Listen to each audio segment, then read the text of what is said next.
Assalomu alaykum hurmatli kanalimiz a'zolari. Mana bugun biz yana qaytdik notebook sotgani. Hozir bugun men qisman ko'rsataman. Notebook ko'p, beri men notebook qabul olmadi. Yangisi ham bo'lsa ham bor.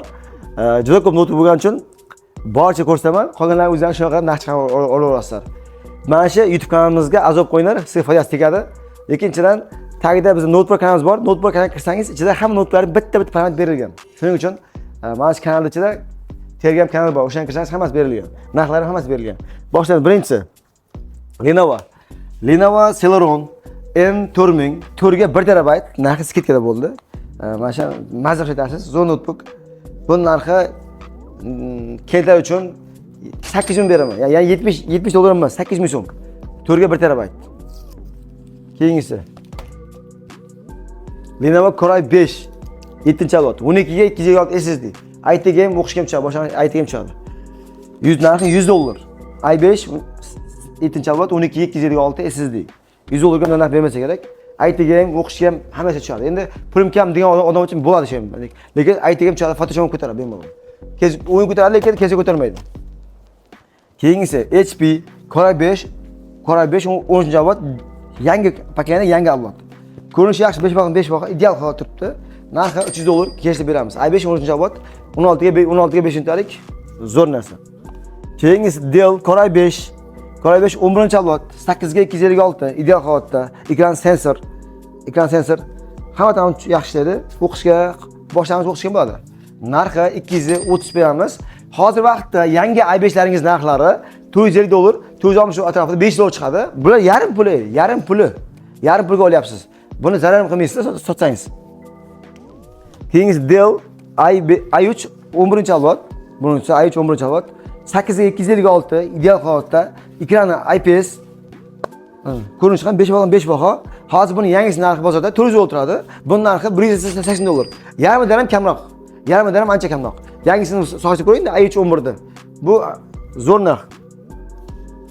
Keyingimiz Asus VivoBook. Qarang, ideal, masalan qarang, ideal holatda, tagi pachetka, ekrani IPS 16 ga 5 untalik, i5 11-avlod. Masalan, bu hozir bunisining narxi bozorda 460, 470, 500 atrofida turadi. Mana shu Asus VivoBook 16 5 untaligi. Bu narxi nechi pul? Bu narxi 250 dollar. Yarim pulga chiqyapti-da. Yarim puli. Lekin holat zo'r. Mana bu Asus Celeron 4 ga 256 SSD. Holat mana qarang, masalan uchun 5 baho. Qisman ishlatilgan. Mana ideal holat turibdi mana. Hech narsa qilmaydi. Men mana shu ta'sis narxi 120 dollar beramiz. Yangisining narxi bozorda hozir vaqtda 280-300 dollar chiqadi. Yangisidan ham yarim barobar arzon. Bunimiz Asus bu Acer i3 11-avlod 8 ga 256 o'qishga hisobotlar bemalol chiqadi. Boshlang'ich IT ham bo'ladi bemalol. Narxi 170 dollar beramiz. Yangisidan 1 barobar arzon. Shunaqa. Bunimiz Lenovo ThinkPad bu ham i3 faqat terdim bugun men. i3 11 bu ham ideal holatda, polimetal, ekran IPS ideal holatda o'qishga IT bemalol chiqadi. Buning narxi ham 180 dollar. i3 11.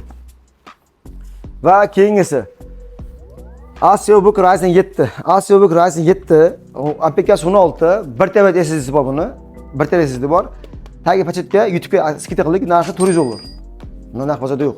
Ekran ham OLED mana. Ryzen 7 16 1 TB ekrani OLED ekran bo'ladi. Ham video kartali, HP prosessor. Zo'r narx bunga. Va shunga o'xshagan qarang, HP ProBook Ryzen 5 5625U 16 paketkasi 5 ga SSD bor, narxi 250 dollar. Ryzen 5 5625U prosessor, paketkasi 16, 256 SSD bor, tagi pachetka, barmoq skaner bor, hamma komforti bor. Narxi shu 250 dollar.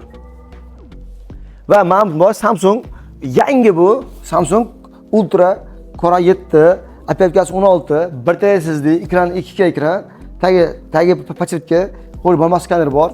Ideal holatda i7